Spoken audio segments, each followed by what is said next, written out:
What Are We Doing? By Withered Rose. We can wrap this up in one sentence.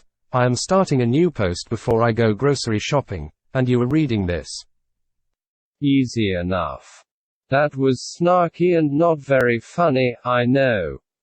When I ask, what are we doing? I do not mean it literally. But then again, I do. What am I doing when I write this? What are you doing when you read this? More generally, what is the right doing when we write and read articles? What about when we listen to podcasts? Or hang around on Telegram?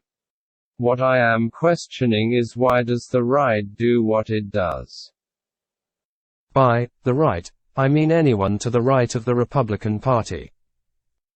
Steve Bannon is on the right, Darren Beattie is on the right, nationalists, neo-reactionaries, and traditionalists are on the right.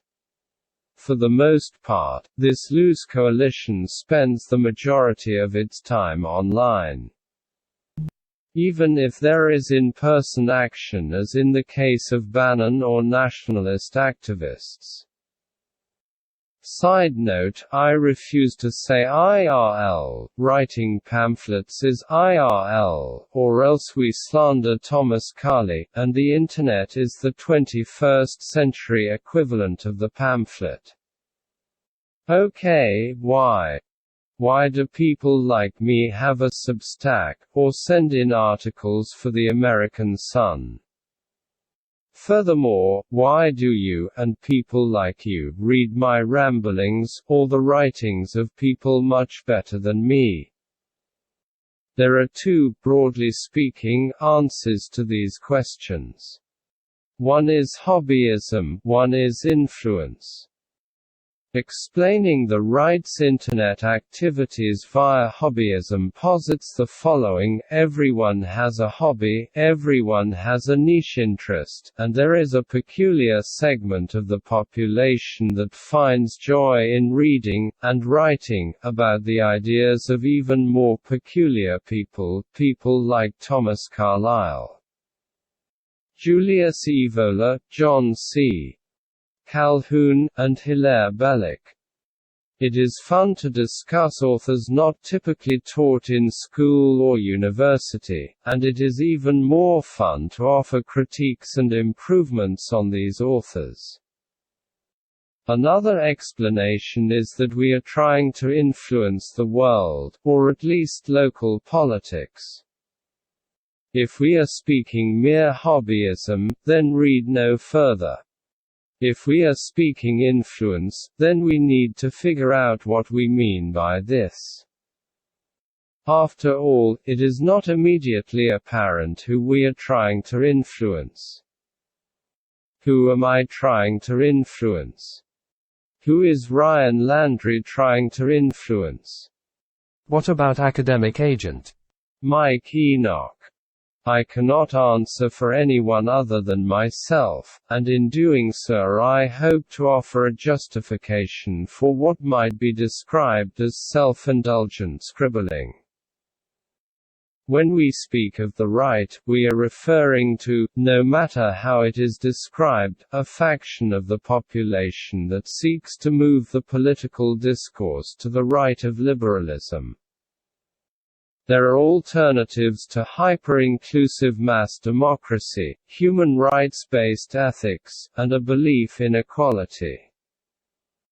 Although the right differs on which alternative should replace liberalism, it is undisputed that liberalism ought to be replaced with something better. So, there is at least one concrete political goal that this loose coalition seeks to achieve. If the right is serious, and if we are correct that there is at least one concrete political goal that the right shares, then it really cannot be hobbyism, for restructuring the political landscape of America is not, by any definition, a hobby. If we are correct that 21st-century pamphleteering is either hobbyism or an attempt to influence, then we must conclude that the right is aiming at influencing whom? Someone who can actually bring about a political realignment, obviously. Okay, but who is that?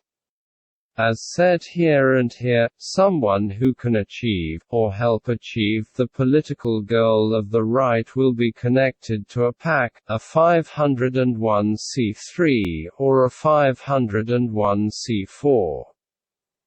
So, when we talk about influence, people like me are trying to catch the eye of one of these types.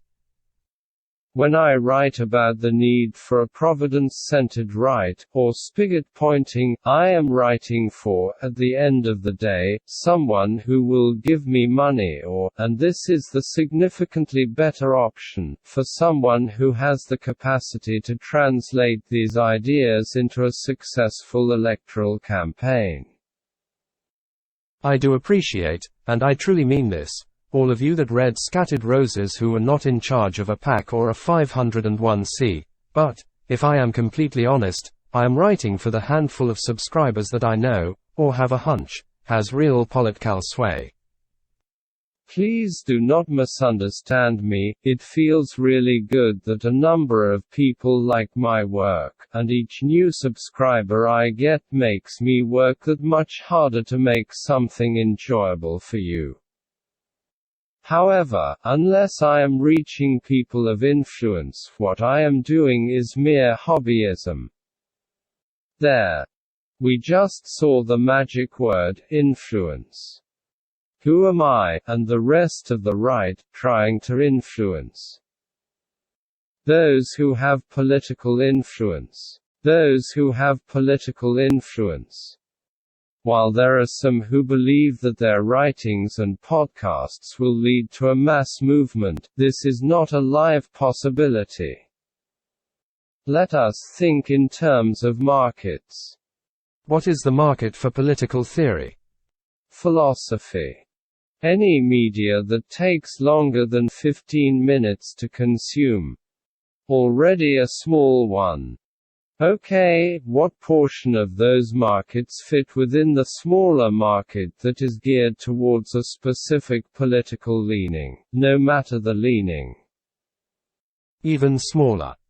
What portion of that even smaller market will want to read about traditionalism, nationalism, reactionary thought? You are probably getting the picture now. A very crude market analysis reveals that only a minority of a minority is interested in right-wing pamphleteering, and only a minority of that will be interested in your pamphleteering. Do not despair, this does not mean you are irrelevant, I am only partially consoling myself here, and it does not mean that there is no future of the right. On the contrary, those who are the most influential only end up influencing a handful of people, albeit this handful is a very important handful. Let us take a break and recount a conversation I had the other day. I was talking to someone who was very involved with the early alt-right who knew the invitee list at the 2016 National Policy Institute (NPI) conference.